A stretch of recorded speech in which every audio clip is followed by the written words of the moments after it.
Good evening, everyone, and welcome to Remembering Science Fiction Television Shows of the 1960s and 1970s. My name is Roy Bjellquist, and thank you for joining us tonight for episode number 11, Live Action Saturday Morning Science Fiction Television Shows of the 1970s. We all remember those. I am so happy to have as my co-host tonight, joining me live from Austin, Texas, my one and only son, Ryan Bjellquist-Ledger. Welcome, Ryan. Thank you for joining me tonight. Thanks for having me, Roy. Dad? This is so awesome. I am so glad that you can be on with me like this. This is great, Ryan. How are you doing tonight down in Austin, Texas? Pretty good. We got lots of sunshine, nice temperature, nothing too extreme, and just happy to have another wonderful day in paradise. Well, How's New Jersey heading? Jersey right now, Ryan, we are actually having a lot of rain, and it's actually cold in the Northeast, which is crazy. So yeah, hopefully going to warm up soon. They're saying maybe within about the next 7 to 10 days. We were talking about this, but yeah, we'll get there. I mean, it's almost like May is the new March, and April was the new March, and March was like the new May because everything was like backwards. But, 2020 is just one of those years. 2020 vision. Yeah. Everything's anything but clear, but that's what it's all about. Yeah, you got it.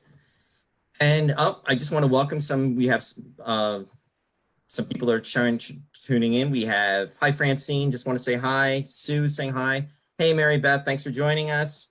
We also have Vince. Uncle Vince is on the phone or on the line. Catherine from Florida. Hey, what's going on? Thank you for joining us tonight. So anyway, we're going to do, we're going to talk about associates of the 1970s. And oops, we're having some technical difficulties. If we didn't have it, we would be pods, because we always have technical difficulties live broadcasts. So hang on one second. I am in the process of clearing this up and we will be good to go. Anyway, I think we are getting better. We are syncing live through Facebook. Okay, we are good now. Thanks everybody for being patient. And hold on one second there. Okay, we're good. Anyway, we are going to be talking about 3 Filmation productions that were done in the late 70s. Filmation was actually known for doing, believe it or not, Shazam and ISIS, which were almost like superhero shows that premiered. And that was in 1975. But we're not going to be dealing with those shows tonight. We're going to be specifically dealing with the following. Arc 2, which actually debuted in 1976. We're going to be talking about Space Academy, which debuted in 1977. We will also be covering Jason of Star Command, which was in 1978. And Jason of Star Command actually went 1978 to 1979 and to 1980. It was on for 2 seasons. But these were almost the last of the live action science fiction shows that were done by Filmations as far as live action. But I thought it would be really kind of cool to talk about, since this was something that I had grown up with. And I know a lot of our viewers actually out there had grown up as well and watching a lot of this stuff, either older or younger. So wanted to put that out there too. Also, just want to say hi to Mike Rizzo. Thanks for joining, Mike. And also seeing Winston is out there, right? Say hi to Winston. Hi, Winston. Say hi to everybody too. Also, hi, everybody. Dennis is out there. Hi, Dennis and Margaret. Thank you for joining. Paul, thank you for joining us. Yeah, so Arc 2, 1976, September of 1976. I remember actually watching this show for the very first time. And before I actually get into it, I thought, it would be really kind of cool to have you on, Ryan, as a guest host regarding this, because Ryan was subjected to watching a lot of science fiction with me over the years for the obvious reasons. And I really thought it would be kind of cool to discuss these shows from my perspective, as I remember them, watching them back, when they first came on, but then also getting Ryan's feedback and input as far as what he thought about them, watching them now, and just kind of giving input to see what he thinks that, he would have thought of them back, at an earlier, the age I was. literally in 1976, I had just turned 10 in July, so I was about 10 years and 2 months old. Ryan essentially would have he's going to be 27 in September. So really, he started watching a lot of his shows in the 2000s. So I figured it would be kind of an interesting perspective as far as talking about that, and the differences of TV from then, and his perspective, if he thinks he would have liked these shows. And when you, Yeah, it's pretty kind of an interesting format to discuss, right? yeah, definitely. Because being I guess I'm a millennial child through and through. Watching TV shows growing up in my time was definitely a far cry different than watching them from when you were growing up. But being able to sort of share that experience and going through some of the pilot episodes, for instance, you just brought up Arc 2, uh, trying to, I guess, reel back time and go Benjamin Button and see it through that lens.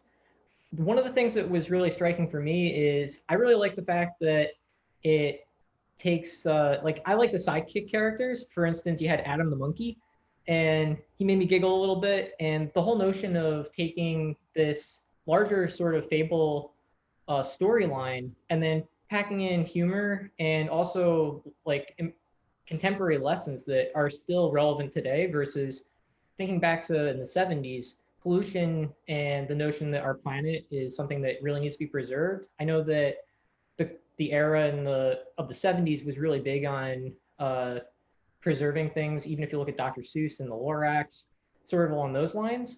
And I feel like now that we've gotten to sort of quote unquote the future, that that contemporary aspect is almost more prominent now, perhaps, than it would have been even when you were a kid watching it, which I think is something that's reflecting, like keeping that perspective in mind has been kind of scary and interesting at the same time.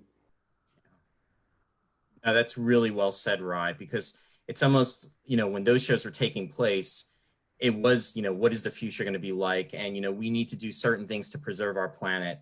Growing up, it was a lot of the focus was about the ozone layer, using aerosols, and, how we really need to protect, the environment, and really concentrating on those different types of aspects. And television, sci-fi television, really that became a recurrent theme. And this was a very strong theme, especially with Arc 2. And as you pointed out, it was almost a thing, something that was being concentrated on in the future. But now, literally 43, 44 years later, since this show has been filmed, we are at that point. I mean, things that we're dealing with right now, within the world, and, with the environment, how, things are very relevant today. It's like that future to be is the present of now, literally the present now. So it's a very, very good point. And watching those shows, especially as, I was starting to say, I remember watching the pilot episode of Arc 2 in September of 1976. And that episode specifically had actor Jonathan Harris in it, playing his character's name was Fagin.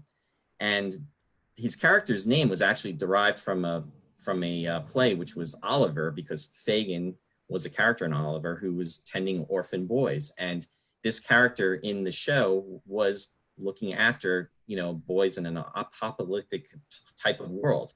And the residents of the Arc 2, just to give a reminder to everybody, our viewers out there, Arc 2, the whole premise of the show was a group of young scientists were in this vessel, which literally was called the Arc 2.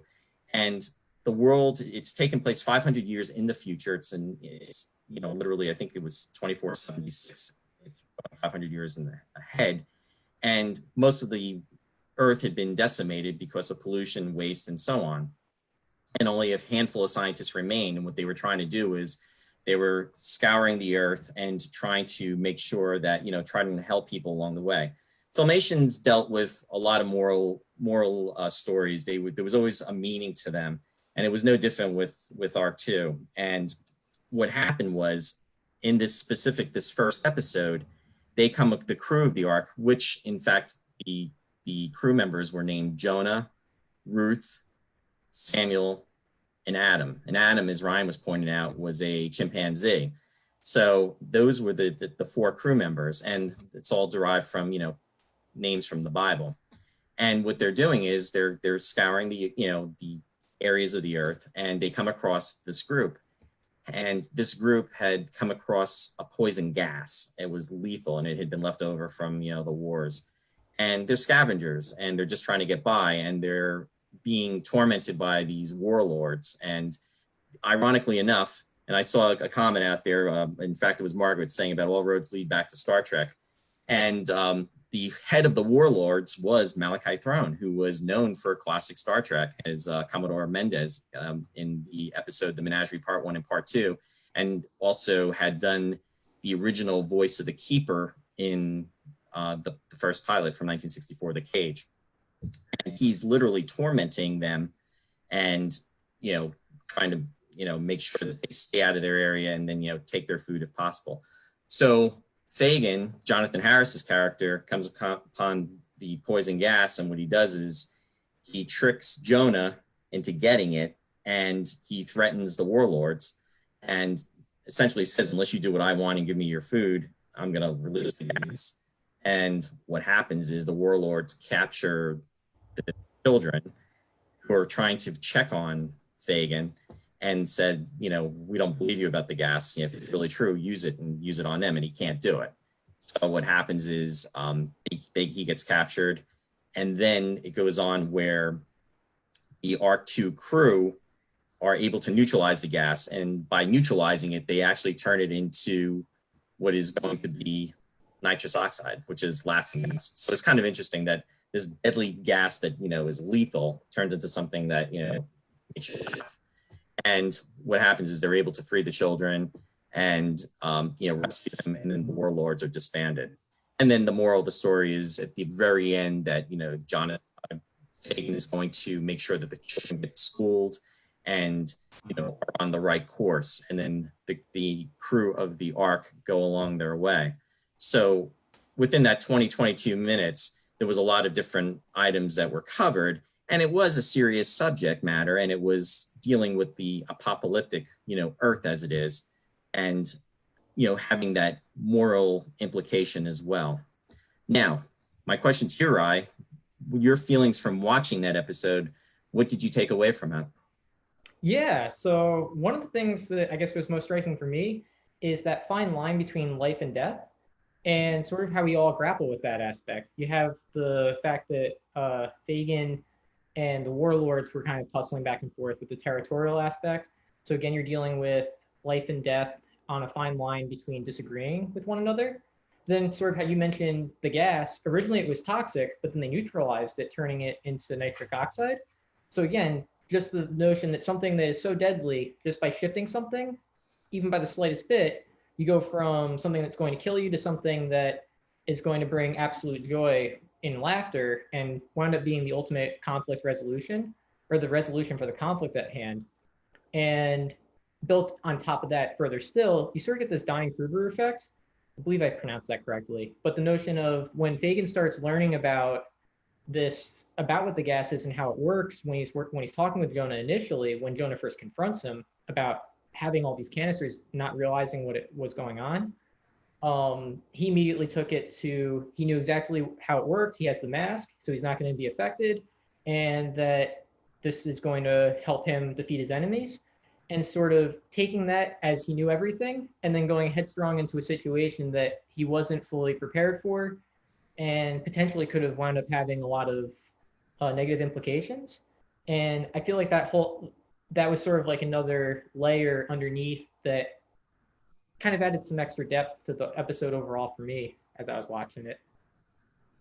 No, that's great. And that's an excellent analysis of what occurred. And from that, I think that was setting the tone for the rest of the series, as the different types of stories that we're gonna be dealing with, and their adventures on the earth as well. And the show definitely had a serious tone to it. I mean, you and I, Rai, were talking about the show, these three different shows, and each show actually did have their own tone. And of course, they're independent of each other, But the one element that they do all have in common is they were geared towards Saturday morning children. I mean, it was science fiction, science fiction shows or live action shows of the 70s. That period of time was definitely geared to a certain type of audience. And it really, I think, came across with that. A lot of the episodes that they did, there were only a total of 15. Filmation was known for not making a lot of episodes, and it was felt that it would go from the time frame of like September to December when they would actually be shown, and then what we would do is they would re-show them through the season, and and essentially having reruns. So what the norm for us now tends to be is a show will run only about 10, maybe 10 episodes long, and then what'll happen is the season will be over. Back then, I mean, in the 60s and over Star Trek, classic Star Trek had 29 episodes in its first season, 26 in its second, and then 24 in its third. Space 1999, 24 in first, 24 in second. Twilight Zone, I believe, actually had 30 some episodes. Also, we had talked about The Outer Limits having 30. So really a lot of episodes, depending upon which show you would, see. But I definitely had a interest in this series because I liked science fiction type of effects. They had the Ark, they had the Roamer. The Roamer was a portable, actually it was like a car, a little buggy that could, drive around. And this allowed them to be able to get to areas where they couldn't get the Ark through. They also had a device which they called the jet jumper, which was almost like a flying belt. Now, we had actually seen this in other science fiction installments. Lost in Space, Professor Robinson wore this device where he would be able to fly. The jet jumper actually did work but in reality, it would only go for about maybe 2 minutes, if that, maybe 90 seconds. It would literally, have the stunt person up in the air, and they would be able to zoom and fly around. But there was only so much fuel that would get them to go up. James Bond also did this in the 1967 movie You Only Live Twice, which was kind of cool. So we did see this belt, flying belt, a couple of times. So it was pretty cool to see. And then as far as weapons, they really didn't carry weapons. They had what was considered it was a laser, which they would use on occasion for different things. It was never for offensive purposes. It wasn't for that. It was only for defense. And then they also had a device which was never even classified and given a name, and it was almost a device that caused an intense light, which if they were being attacked or if they were being threatened, it would cause almost like a paralyzing force field that would be in front of the person that they were utilizing it. But it would essentially just blind them. And that was only the type of was used for defensive purposes.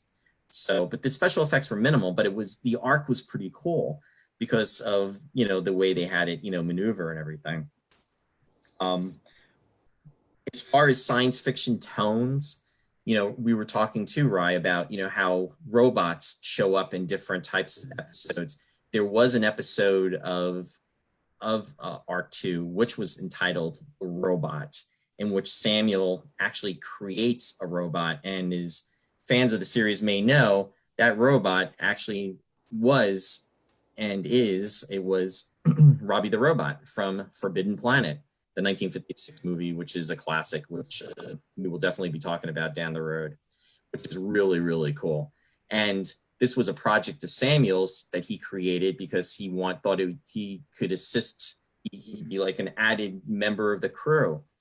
And this episode dealt with almost a form of prejudice in the sense that Robbie, or actually as the robot was called in this episode, it was Alpha One, or Alfie. Alfie was making a lot of mistakes. Alfie wasn't perfect. And, he was asked to check a scan of the environment. And what happened was he destroyed the control system. Samuel wanted him to, maybe be able to pilot the Ark, and Jonah was very hesitant about that. So the tone of this specific episode dealt with somebody creating something, a project, or something that's very close to them, and really wanting it to, be important, something to really work out. And unfortunately, it wasn't. And it was almost a form of prejudice that was being formed from Jonah, because he was getting very frustrated with Alfie. And at one point wants Samuel to deactivate the robot. And, he feels that he might be, something that's going to threaten, or be kind of a hindrance to the team. And they come to find out, when they're going into a specific environment, that there's a lethal gas that's coming from the earth. And the people and the inhabitants of the village are being poisoned by this. And as a result, they have to use their gas mask to get out there. And they get to this area of this village where gas is literally seeping up and people are like collapsing. And they try to seal it with their lasers. And then Alfie, comes to try to aid, and Jonah thinks he's going to be attacked by them. In fact, he helps Jonah. He rescues him because one of the villagers is, they're actually stoning him because they think he's devil's work, because he's actually flying with his jet jumper.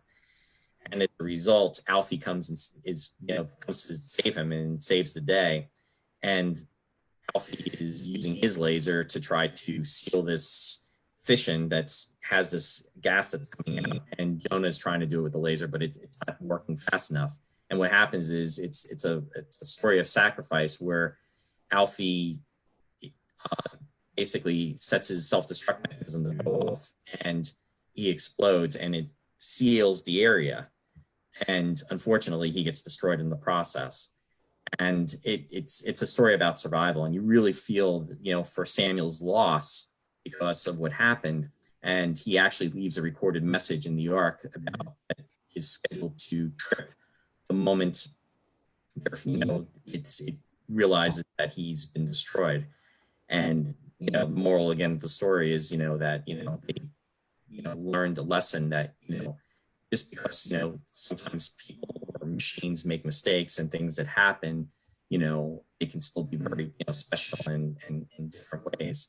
And they essentially say that they'll always remember Alfie and the robot. But it was another really good episode, and it was one that I know that you didn't get to have the opportunity to see, but it actually ties into what we were talking about as far as robots starting to make their way into the 1970s more and more, and which is a prime example. Yeah, we see because I noticed that, for instance, like in Space Academy, you had Peepo the robot, and then in some of the other shows, like you had Jason the Star Command, that also had a little robot, Wiki, and then sort of how you just, I believe you just alluded to how in Star Wars, coming out in the later 70s, you have R2-D2, C-3PO, and going back a little bit, going to Lost in Space, you got the massive robot, and then sort of how you also have brought up how Robbie the robot is everywhere.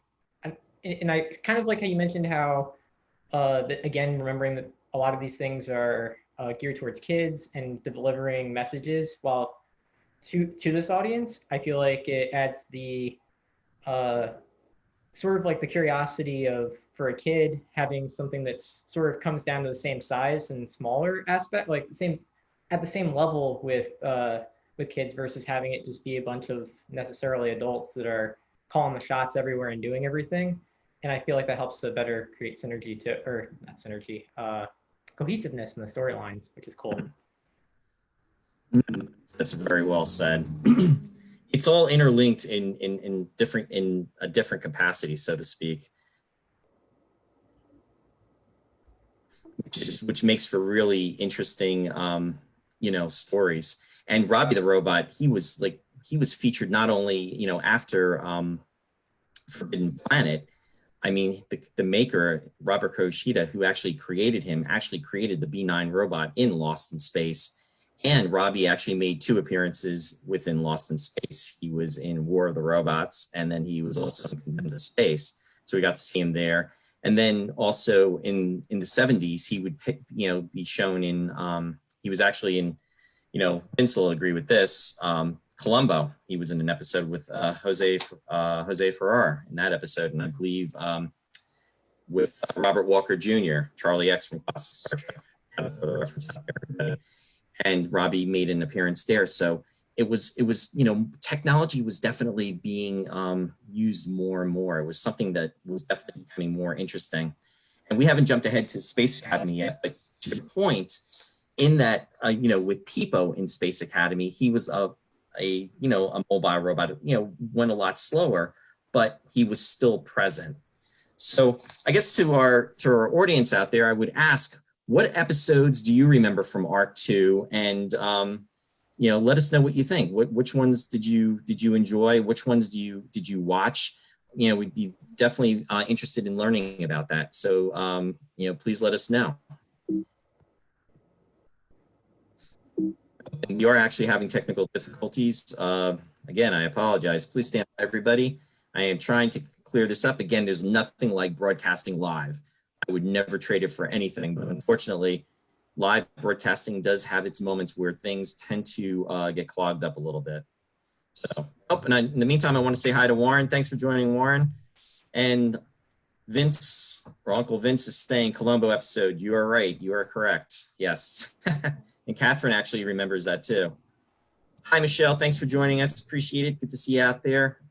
And yeah, please let us know what episodes or if any memories that you had of Arc 2. It's amazing because when you're watching these shows and you think back about them, it seems you kind of feel like that there was a lot more of them than there were. And actually with Arc 2, there was only 15 episodes. So again, if you have any memories that you want to share, and I am trying to get to your comments, and we are having some issues with that, so I do apologize. In the meantime, while I'm trying to clear that up, one of the episodes, what I do want to talk about Arc 2 before we go on to Space Academy, wondering if anybody out there remembers the Arc 2 episode that actually had Jim Backus and John Fielder in the episode. That was a really cool episode, and it was called, these episodes actually, what's interesting too is they actually had episode titles, but the titles of the episodes were not shown when they were actually being shown. But the name of the episode was The Cryogenic Man, and I thought that was a cool episode because it actually involved having two individuals that are being revived from the 20th century that had been frozen in suspended animation. Suspended animation was another aspect of science fiction that was utilized many times over in the 70s. And in this case, when it was being utilized, what it was about was that these two men may have had disease or may have been sick, and they were frozen, and they actually had a business, and it was his name was Jim Backus, who was known to many fans as Mr. Magoo. He was in there, and he was also known for Gilligan's Island.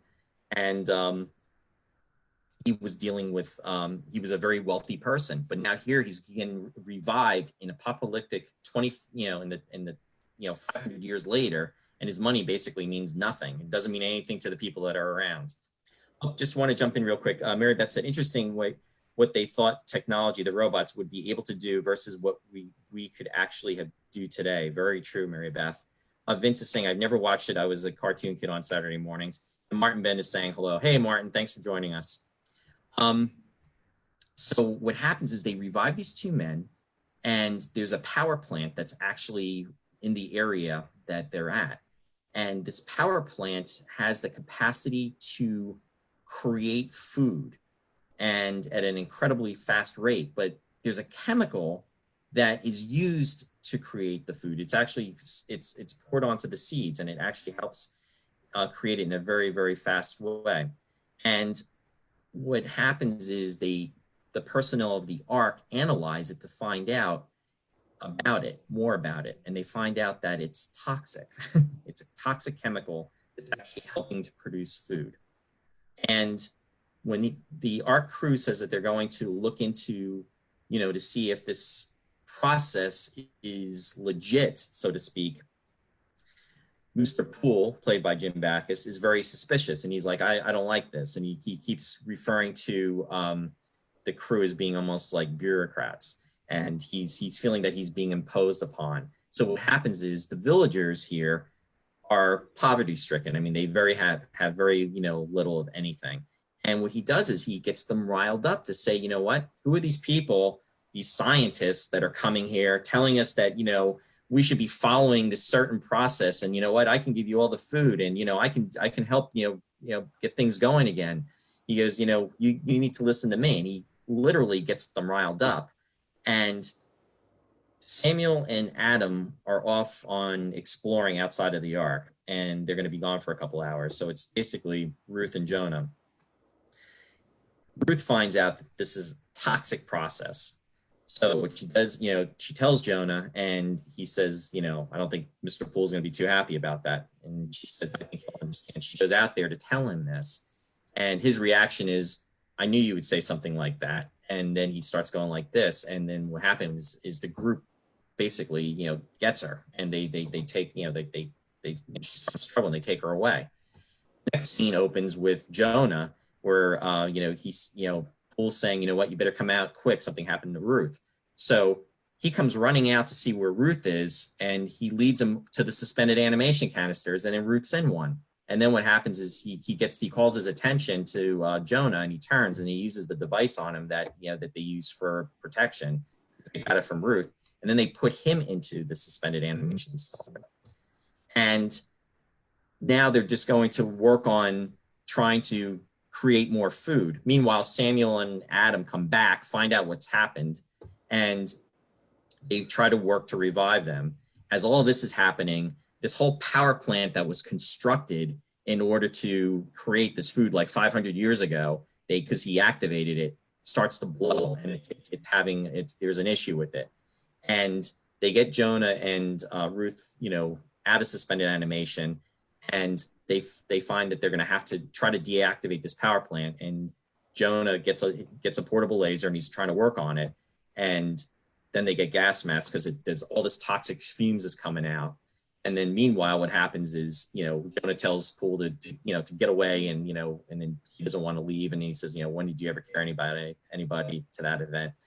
And long story short, what happens is they're able to get it and seal it off. And he, sees that, John's a good guy, Ruth is a good guy. And there's a lot of different things going on with this story. And I think it ties into a lot of what you were talking about too earlier on. Again, this is 1976, and we're talking about the future. I mean, we're talking about the environment. We're talking about a chemical that can help produce food. Chemicals were really being kind of scrutinized in the 70s and 80s, and more so. But how this process was going to accelerate and help lives, and in fact, it was almost going to be killing people because it's toxic, yet it was still going to be used, even though there were the warning signs. And here, this guy who was essentially like a millionaire, many times over, and had loads of money, and was trying to get his, had a corporation, which meant nothing in, 500 years later, and pretty much was at a standstill. So there were the tones of almost like corporations doing things that they shouldn't do, and people looking the other way when it comes to certain types of processes. I think that was being covered. The fact that Poole's character kept calling the scientists bureaucrats. I mean, it's I'm not getting political by any means, but it's just that there were the tones of that. So it's interesting that a Saturday morning series that was definitely geared towards younger individuals was hitting all of these specific elements. And I think it's very interesting, especially when you fast forward to 44 years later, where we're at now with everything going on in the world. So it's almost like it was, perhaps a peek into what could be or what is. Yeah, it's a far cry different than what I was accustomed to necessarily watching growing up. Because again, where you had a lot more of the, I feel like live action shows, particularly in the sci-fi era, were through CBS, NBC. I'm not sure if NBC had a bunch of sci-fi shows or not. I'm not very well versed, but at least for me, the big things for watching, there were a few shows, but mostly it was watching cartoons on WB11 and ABC on Saturday mornings. It was sort of it was not as much of an emphasis on that particular time slot per se, but that's probably speaking more to generational shifts than what we're talking about at the moment anyway. That's true. And these shows that were on for the live action, I mean, I remember Arc 2, I believe it was on later in the afternoon. It wasn't like the early morning, Saturday morning as well. Right. I just want to let you know there is like a sun glare that's coming across you. Can you care if I readjust? Yeah, absolutely. Please readjust. All right, I have to go off video for a sec. No worries. But to Ryan's point, I mean that, it's a different type of time frame, that was being, that this was occurring. When Arc 2 was on, I believe it was on maybe around 12 o'clock or 12:30 in the afternoon, or it was 11:30 in the morning. It was definitely later. So with the earlier morning shows that were on, it was more simplified cartoons. I remember, watching, the Super Friends at 8 o'clock in the morning. I mean, the Justice League of America. I mean, I'm sure everybody remembers that. Yeah, Michelle, Ryan was having lens flare. Yeah, Vince, I caught that. I did shuffle. And nice of you to join us. Great to see you out there. You remember the one episode with the laser chessboard? Yes, exactly. That was an episode from Arc 2 that we can definitely talk about. Ryan, you're back. Good to see you. Yeah. Okay. Yep, no more glare. Yes, so it's interesting, and I think that each area, each show definitely has its different message to convey, and also you get to enjoy the science fiction aspects of the show too. So again, I'm asking, what shows did you like or remember? Ken was saying that he remembered the one with the chessboard. Interesting and not, the one with the chessboard actually had 2 stars from actually one from classic Star Trek. Does anybody out there know who that was?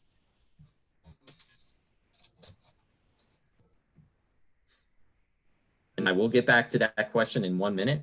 And the other question I'm going to ask is, there was another actress that was actually in that show. Does anybody know who that famous child actress was that was in that episode with the chessboard? I'm not seeing any comments. Joe Brickman, Joe, welcome. Glad to have you on today.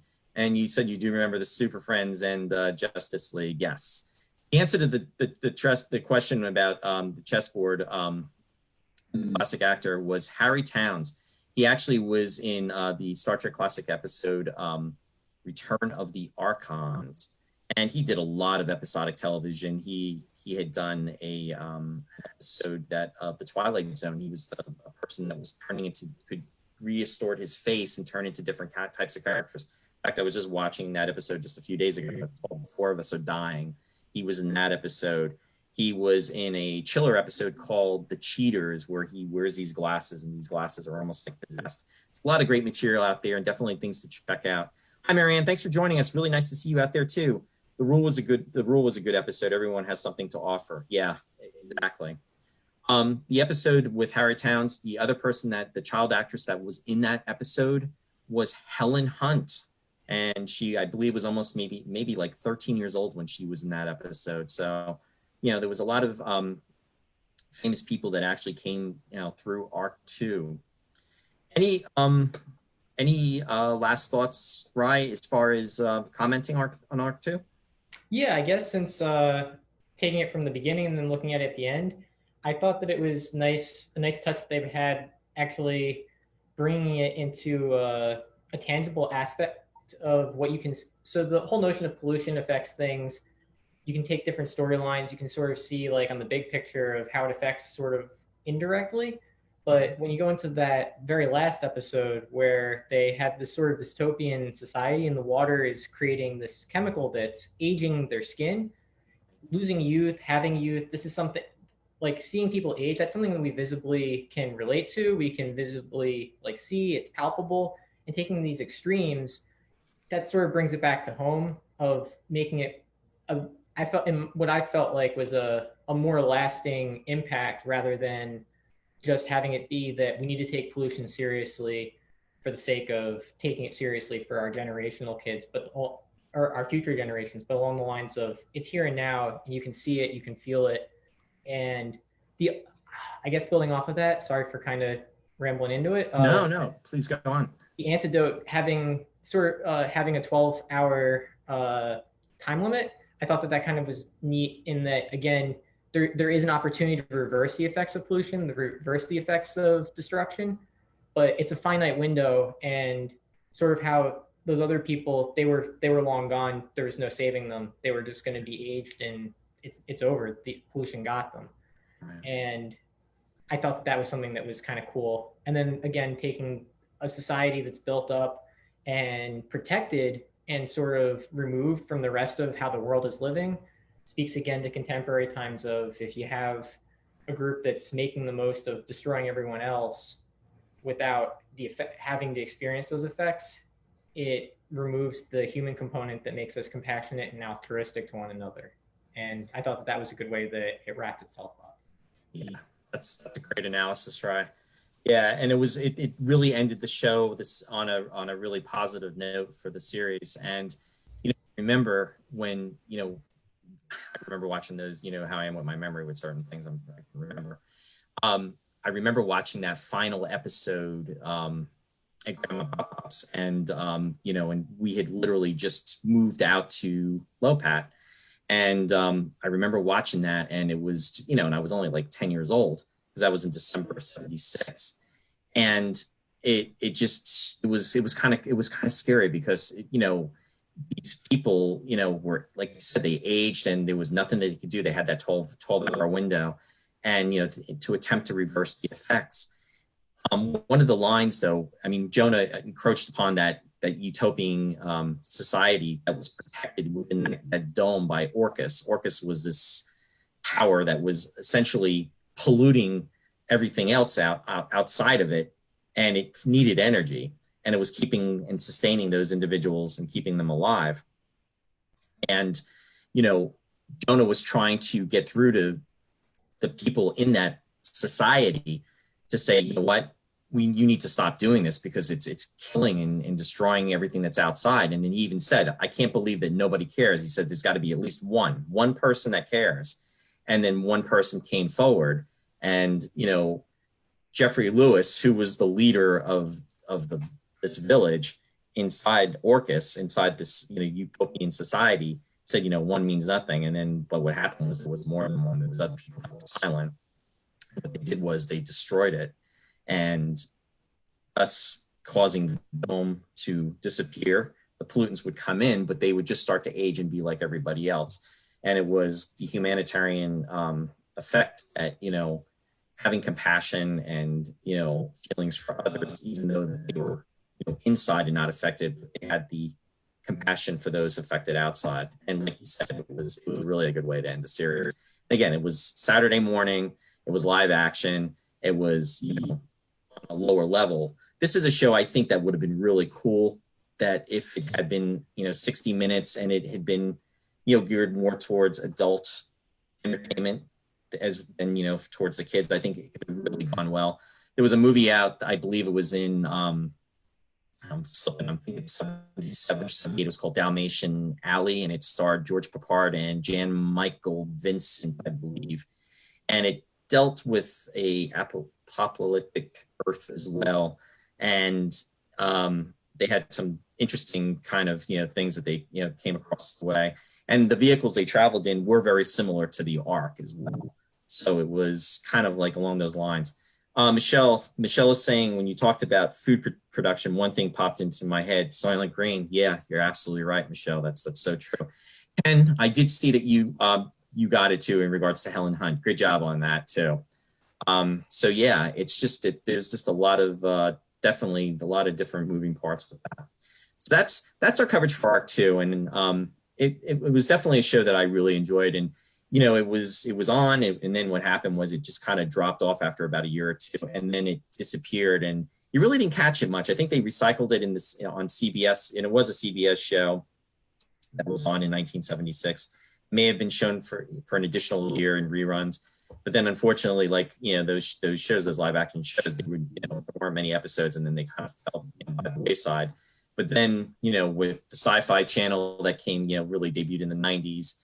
And a lot of these shows started to resurface. And then in 2005, we were very fortunate to actually have these shows get placed onto DVD, and it has not been released on Blu-ray as far as I know, but there is a really good quality production of DVDs that are out there that were produced by the studio.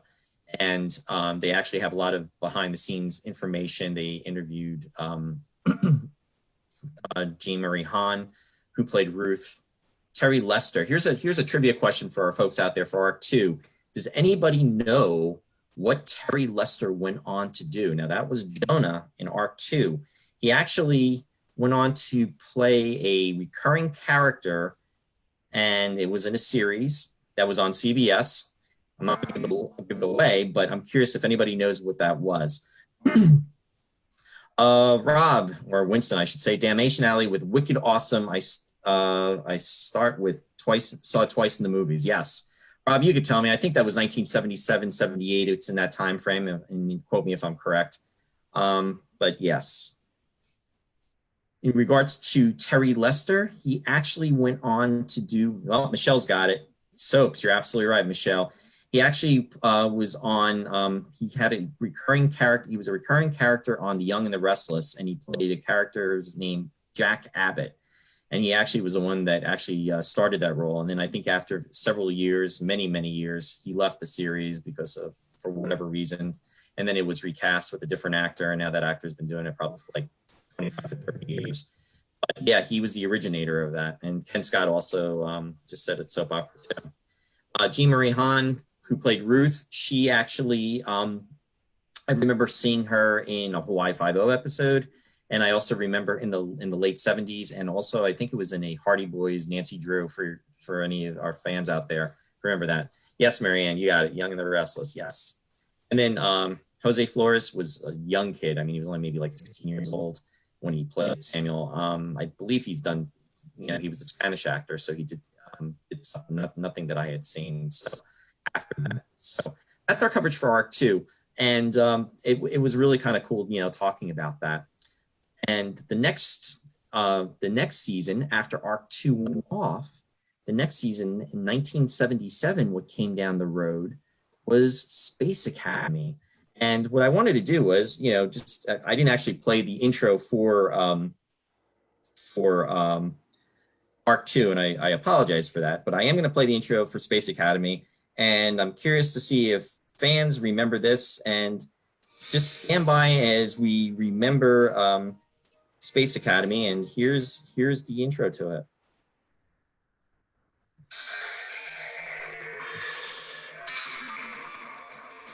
Welcome to man's most magnificent achievement of the conquest of space. The man-made planetoid, Space Academy, founded in the star year 3732.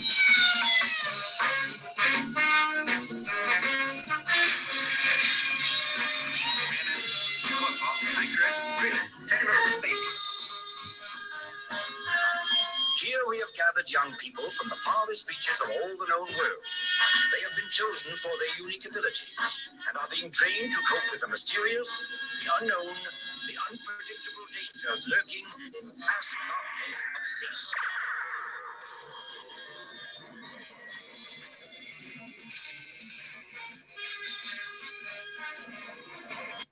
That's pretty 70-ish for you, right?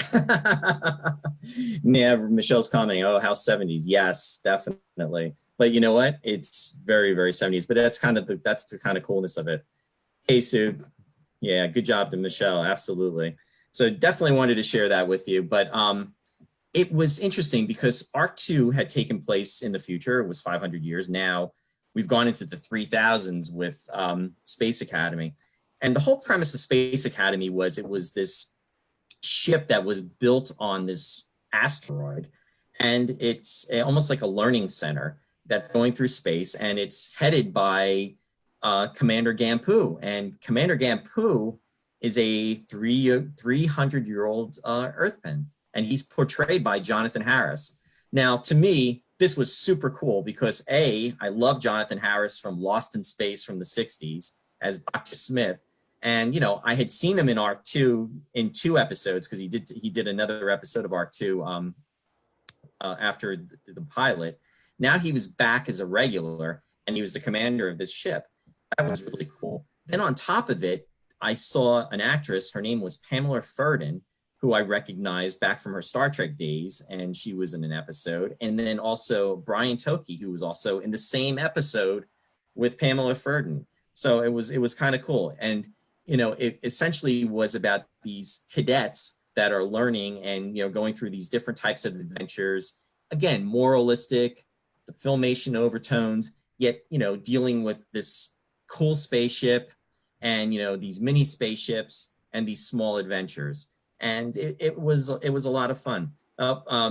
Vince just posted up there, you know, Filmation Sci-Fi Box, Arc 2 Space Academy, Jason the Star Command. Yes, all these are available. Thanks for sharing, Vince. Appreciate that. It's great when you have high-speed internet, isn't it?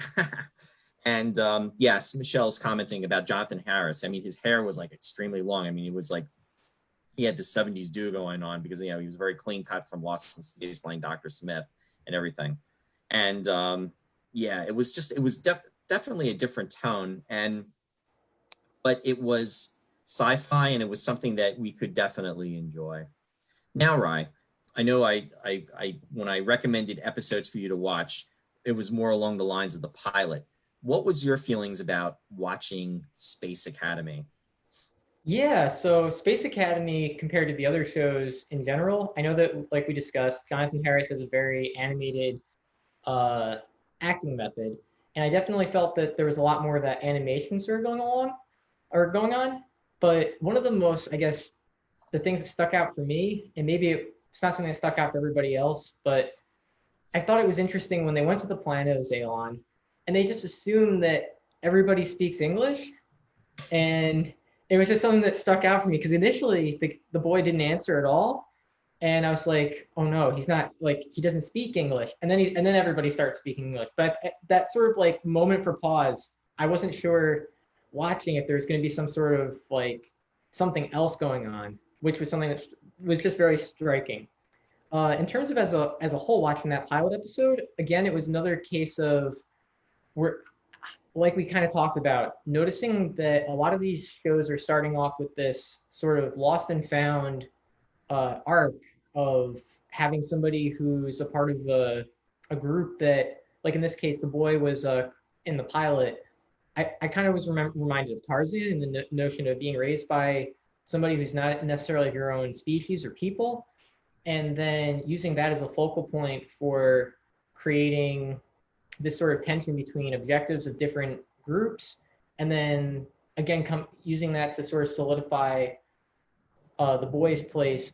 Loki, I'm assuming is because again, I have not gotten to watch all the episodes, unfortunately, to know what Loki's role is, but I felt like it did a nice job of sort of solidifying his character as having a purpose and sort of being the nexus between what the world's objective was in view of how life should go through cycles, and how Space Academy, being led by Dr. Harris's character, was, or not Dr. Harris, John Harris's character,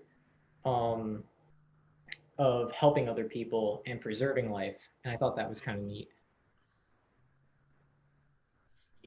And it really, it was the foundation of what the show essentially was about.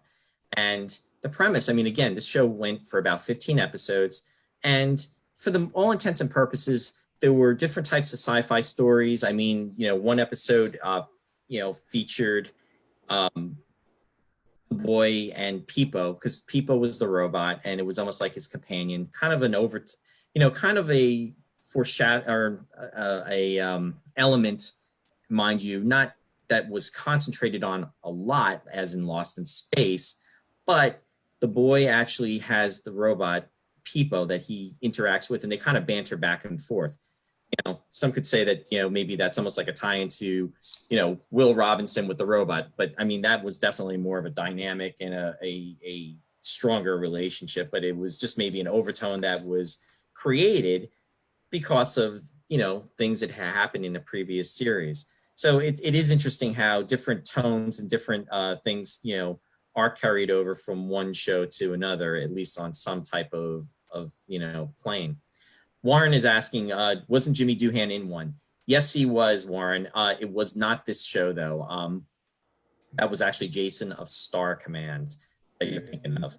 You're definitely on the right track with that. So you're right with that. Ken is saying, didn't he replace Jonathan Harris at some point? And yes, he did. And that happened with, later on. But yeah, and they touched upon his, his age, because he was this 300-year-old human. So he's full of the wisdom. He was kind of like the father to them, the father figure, and having all the knowledge and what have you. But it was more, the show was very exploratory, just about different things. And again, dealt with different types of morals and what have you. The final episode dealt with Jonathan Harris's character, Gampu, with his brother, and they actually kind of collided and didn't get along so much. But then by the end of the episode, it was rectified. I felt that the show was successful on a certain level, but it was actually produced, believe it or not, in a warehouse. They shot it in the summer of 1977, and everything was very confined. The sets were minimalistic, but they were effective for what it was going to be. I mean, essentially, you had a large command center type of set, which was where, everybody was at for the most part. And then you also had, the different corridors that were set up. And then you had your, different research labs and what have you, which were just, rooms. And then you also had what their spaceship was that they used, which was called the Seeker. And interesting enough, the Seeker, the full-size mock-up of that, was actually from the Ark, from Ark 2. So it's always good in, when you're producing shows, to recycle materials, and this was no different, where they actually took the frame of the Ark, and they used it, at least for the full-size model for the outside, to be the Seeker. So, but anyway, curious, any questions or fans out there that remember or have any moments about this show that you'd like to discuss? It's a show that I have not watched in a long time. I was catching up on it a little bit because I really wanted to cover it, because again, it's, it is sci-fi of the 70s. I thought it would be kind of cool to do an interesting topic dealing with the Saturday morning shows. We will be covering other Saturday morning shows, down the road. I definitely intend to cover ISIS and Shazam, which were also a part of Filmation. And actually really started the live action pieces of it. And that was, again, in like 1975 and 1976. Shazam and ISIS weren't what I would say dealing with specifically science fiction, but there were some overtones and elements that I definitely would like to discuss. And then also we have to note too, Filmation actually did classic Star Trek, with doing Star Trek the Animated Series, which was on from 1973 to 1974. The interesting thing that I always thought was really cool was that Star Trek Animation actually premiered in September 8th of 1973. And that was the premiere date for classic Star Trek, which was in 1966. Yes, and Marianne just brought up how Pamela Ferdinand's character and also Laura and Chris, they were brother and sister. They had a telekinetic ability that they shared between each other. And that was discussed, and that was shown in from here and there in different episodes, which was really kind of cool. So a lot of different types of elements in these shows. Realizing that we're getting a little low on time here, I kind of went a lot onto Arc 2. I'm going to jump ahead. It's going to go into the next and final show, that was Jason of Star Command. And this show was on for 2 seasons. And what I'm going to do is I am going to actually play the intro to Jason of Star Command and see if our fans out there remember this show. Danger hides in the stars. This is the world of Jason of Star Command. A space-age soldier of fortune determined to stop the most sinister force in the universe. Dragos, master of the cosmos. Aiding Jason in his battle against evil is a talented team of experts, all working together in a secret section of Space Academy. Jason of Star Command. Jason of Star Command. What a way to start off a show. It's funny because that whole premise, that whole intro, the way that it started off was full of a lot of action. I mean, you have it, you know, appearing on the screen and saying Jason, a Star Command, and then the very next scene, you have Jason going crashing through this bulkhead of doors. And even at 12 years old, I always thought that was really interesting because, you know, you think that these doors or, you know, these bulkheads are supposed to, you know, pretty much be secure in a ship. And here comes this guy and he's you know, crashing through them. And it was an interesting scene to see, projected. And the interesting thing was, Craig Littler, who played Jason, talked about how they had to do that scene probably like over and over again, you know, like 15 or 20 times over just to get it right. So it is kind of interesting. Mary Beth is saying the formula was more familiar. Yes. And Martin saying Fantastic Journey was a good Saturday series. Yes. And hey, Sean, thanks for joining us too. But Jason, a Star Command was literally a sequel to Space Academy. Now, supposedly, Jason was stationed in a secret area of the Space Academy, which was Star Command. And I remember watching the show in September of '78, because this show, when it premiered, what they wanted to do was, instead of being a full-length half-hour series, it was done as a serial. It was going to be in 16 chapters.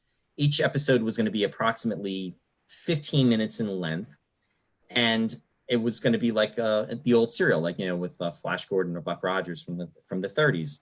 And there was a lot of influence from Star Wars taking place here too, folks, because Star Wars literally premiered in May of 1977.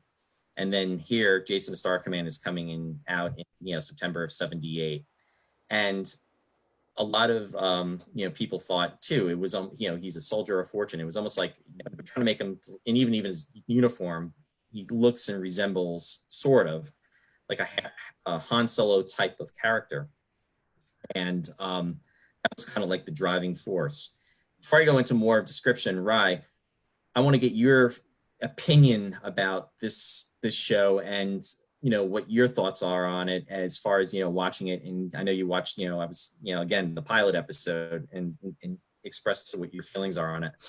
Yeah, so one of the things that was striking about this show in particular, I know on the other shows I primarily brought up my opinion or my thoughts on sort of the arc, the driving thematics throughout the show. One of the things that was most notable about this was the sort of how you mentioned how there's this heavy Star Wars influence. You can tell that the set is much more developed. It has much more of even looking at some of the other episodes, like perusing some of the scenes from other episodes, you can sort of see that the layout has more of a panoramic side view that sort of you feel like you're not just stuck in a command center.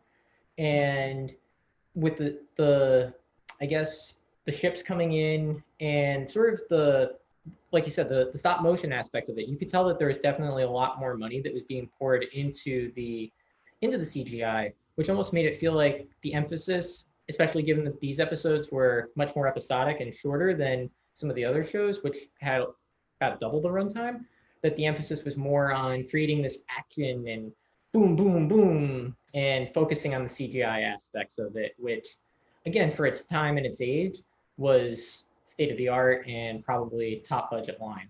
Well, interesting enough, and I don't mean to cut you off, CGI, believe it or not, CGI was not used in this, but I know exactly what you're saying because CGI didn't come until a little bit later. But you're absolutely right, right? The effects, they were averaging about maybe $200,000 in an episode cost because of the expanded effects that they were using. They were using, you know, computers and what have you, and it was definitely ahead of its time. So I didn't mean to cut you off, but oh, you didn't. Yeah. Go ahead. Oh no, that was me finishing. That was it. You're good. Okay. But yeah, and it was definitely more action orientated. There was definitely more visual effects. They were more quote unquote Star Warsian effects with this. You had Craig Littler, who really wasn't a very well-known actor. I mean, he had done some commercials. It's funny because after he did this show, I saw a show which was called, and ironically enough, we had talked about the One Step Beyond. This that was the first episode of remembering science fiction television shows of the 60s and the 70s. And there was John Newland actually had done a sequel to that series, which was called The Next Step Beyond, and that premiered in 1978, I believe, and maybe something that we will definitely cover. It was a series similar to One Step Beyond, but it was not as successful as that original series. And Craig Littler actually was an actor that was in that show, and that is the only other time I've seen him. He also went on to do commercials with the Morton Man and the Morton Fisherman. So he was known for that. He was doing that about maybe 15 years ago. So you had him. Then you also had, as Dragos, Sid Haig. Sid Haig was a character actor who did many, many shows. And usually he was like the villain. He was always, taking somebody out, like a motorcycle gang. He was in shows like that. And yes, folks, believe it or not, he did a classic Star Trek episode. How about that? In fact, again, which is kind of cool, he did Return of the Archons. He was one of the cloaked individuals that had, the sticks. And I'm terrible. I can't think of what you would call those lawgivers. He was one of the lawgivers, and he was one of those people that was in that, which is cool. So yes, he did make it into classic Trek, and he did a lot of different things like that. And he was even quoted as saying that this show really helped him and it saved him financially because he'd done different things, but he was a working actor. So this was a series, and it got him employment. He was very excited about it. And interesting enough, when he was being interviewed, he had said two things he never thought he would actually ever do. And he was quoted as saying, he said, one, he would never be in a soap opera. And he said that he did like 120 some episodes of Mary Hartman. If anybody of our fans, remember that show back in the day, I remember seeing the ads for that show, when it was being advertised.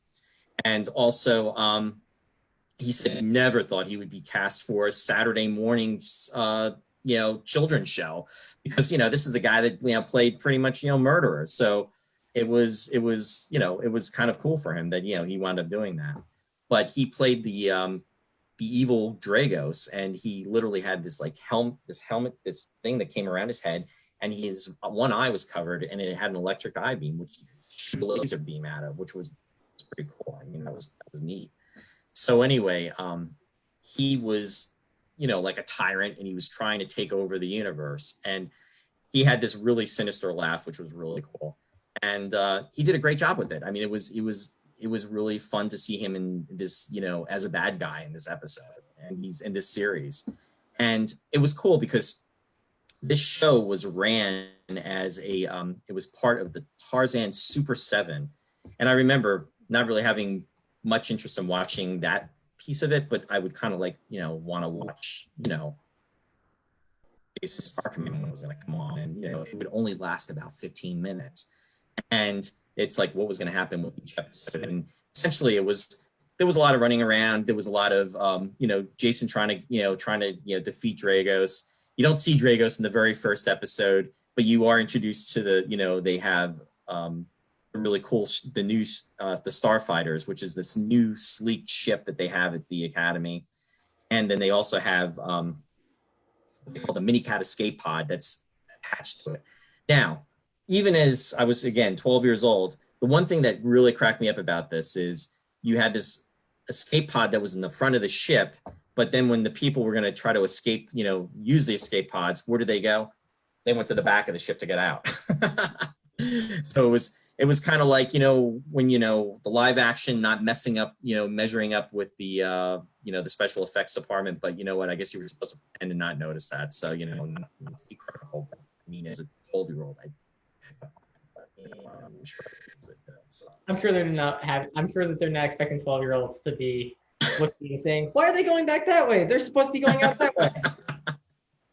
I know, right? But, it's just that, I was one of the ones too from Space 1999, which always bothered me, and I'll cover this more when we talk about 1999. It's in the second season, you have that extra compartment that separates the command module from the passenger module, and it's like literally an area that you go through, and it didn't exist in the second season, and it was because of set reduction, and it's just like, how do you do that? But that's another time. Yeah. Space 1999 episode, just saying. But anyway, it is kind of cool. I mean, just little things like that. But the biggest thing that I again, and I'm being, a little critical here, Star Command was supposed to be a secret area of the academy, and where Star Command was located it was the command center of the Space Academy. So literally, it was where we all were, the year before when we watched the Space Academy with, Gampu and everybody else. So, it is what it is with that. Now, Warren brought up, he was mentioning about James Doohan. James Doohan was Commander Carnarvon. He was the commander now. What happened was Jonathan Harris was no longer on the show. I did hear a backstory that, and I'm not sure what the facts were, but it sounds like it may have been over, a salary dispute or what have you. So I can confirm that. So I'm not sure. For whatever reason, he was not back, Jonathan Harris. He was missed because, he was the commander of the academy. But now you had Commander Carnarvon, and it was cool to see James Doohan, Scotty, now literally 9 years later from when Classic Trek was off the air, and there he was. And it was neat. And plus he didn't have his normal Scottish brogue. I mean, it was cool to see him that with, just being, him and playing the part. Unfortunately, they didn't give him a lot to do. It was only a 15-minute episode, which meant that it was literally a 12-minute episode because it was being done in serial. Jason was the main focus. There was a lot of action and what have you, and it was about basically trying to defeat Dragos. And then you also had your secondary characters. You had and her main thing was to be supportive of Jason, and also to get him and help him in rescuing him. And when he got into these fickles, you also had the professor that was there, and he was kind of a silly guy, but he was very ingenious. He had invented Wiki, which you were talking about, the robot, the little mini robot. And he essentially was always with Jason, and he essentially had a laser. He could fly. He could talk. So it was just little different things. It was, it's like a side companion. But all in all, though, that was the genesis of the series. But it was definitely, more beefed up in tone. I mean, we went from Arc 2, which was very serious. We went to Space Academy, which was kind of more of a learning and more, more about, it was kind of family oriented in the sense that, with the cadets and what have you. And they were looking at Gamp, who was a father figure. And then you went to Jason, a Star Command, which was more, trying to be action adventure, have the really cool spaceships, have the dragon fighters, the interceptors, and, your space battles. And to be honest, the special effects were decent. They used stop motion imagery, which, was similar to Ray Harryhausen, for folks who remember Ray Harryhausen, the Sinbad movies back in the day, and, where you had, live action, fighting these type of creatures. So that was kind of cool. I mean, there was definitely money spent with the effects department, and it was definitely an adventure that was very well done. And again, you had the Filmation moralistic type of stories, good versus evil, and dealing with that. So all in all, it was a fun show. And I mean, Rye, would you say that you enjoyed it? I mean, I know you're giving your analysis about it, but as far as like an action adventure show do you think that's something that you would have enjoyed, watching it 12 years old? Yeah, and I guess I know that, again, not to like stray from the topic, but sort of like with Dragos, it was interesting seeing like all the paraphernalia and everything and his super evilness, because again, trying to compare like sort of the types of things I watched when I was growing up. Again, I know it's not live action, but we had Inspector Gadget, which focused, again, the villain there. I don't remember the name of their villain, but the whole notion of having a villain that sort of got all this technological stuff, aspiring all these different things. And it's just interesting seeing how shows like Jason from Star Command with Dragos, I'm sure, and how you mentioned James Bond, themes were sort of being borrowed. It's cool seeing that continuity of things being borrowed and then being reconstructed. So I think that like as a 10 or 12-year-old, if it was something that was on when I was growing up, that yeah, I probably would have it would have been lumped into the different things that I was checking out a little bit when I was little. my Saturday morning remote excursions. It's amazing how there is such a difference in how that whole thing has evolved.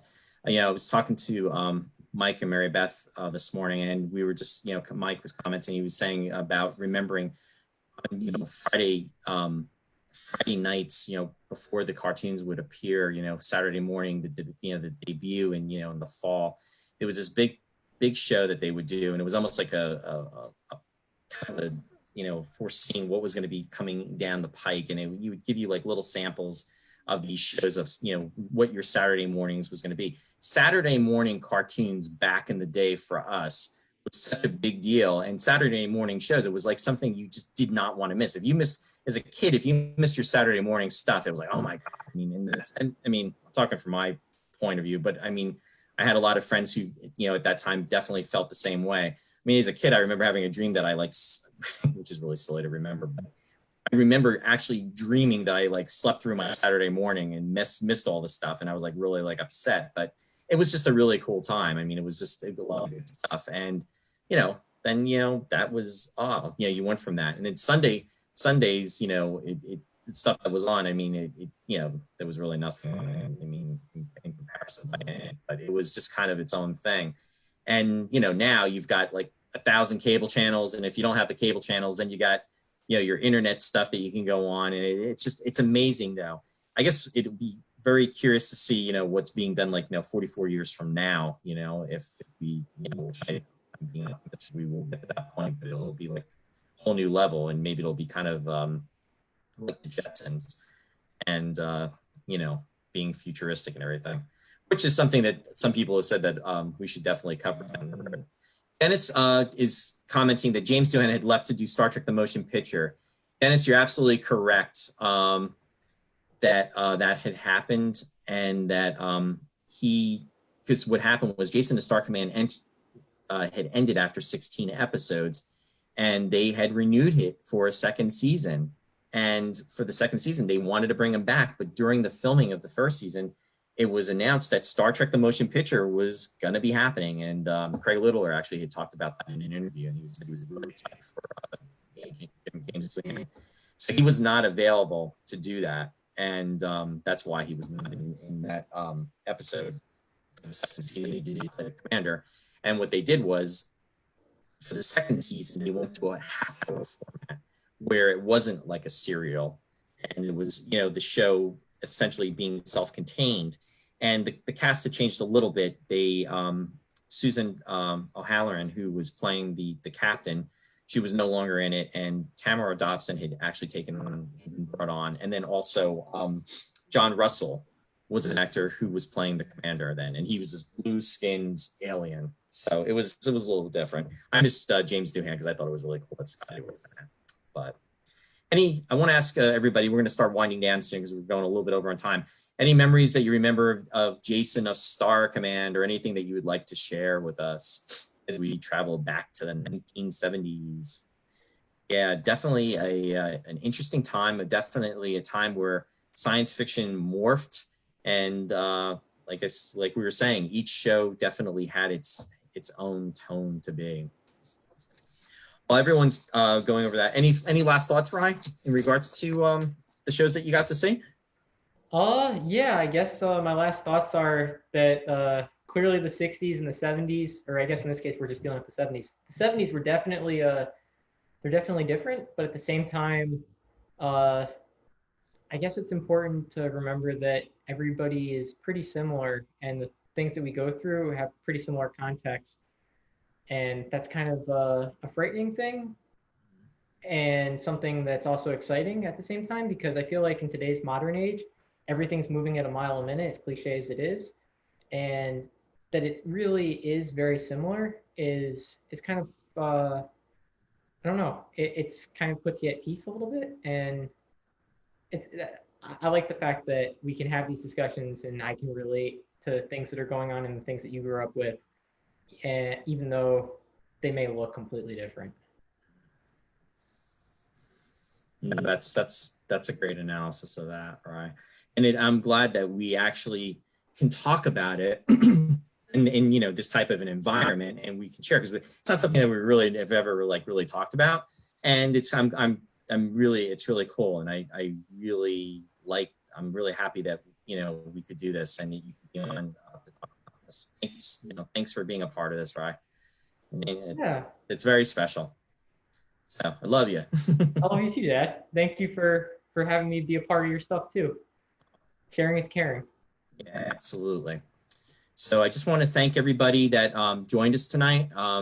This has been really kind of a nostalgic view, going back to childhood stuff, and it's, you know, kind of cool that you know, to be able to remember stuff from like this far back. And I don't know, sometimes it's a curse for me, because it's like I can remember, you know, quotes from old TV shows, but then, you know, what did I do yesterday?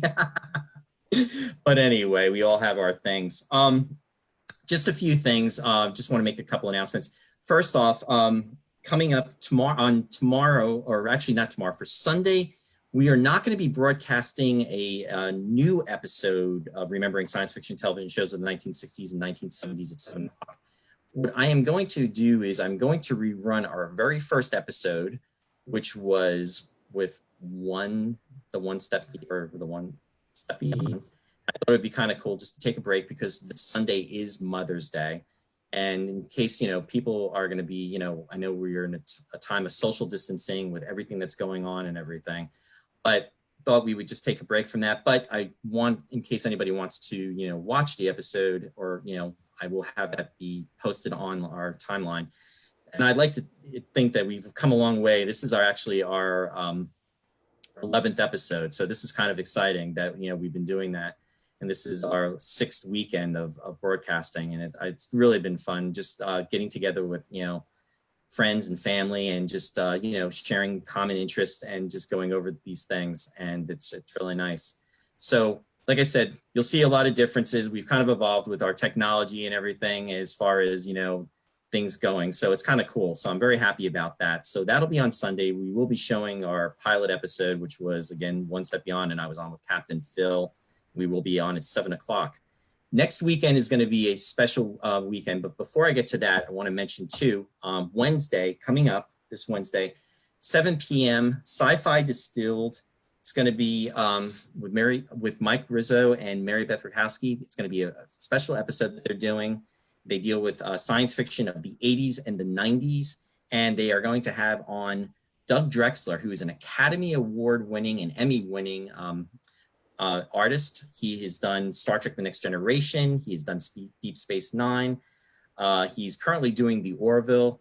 Doug is a really great guy. He's really a very nice person, very pleasant personality, and he's going to be on with them, and definitely tune into that. And again, that's going to be this Wednesday, and that will be at 7 p.m. Eastern Daylight Time. So please check it out, because it's going to be an exciting episode to say.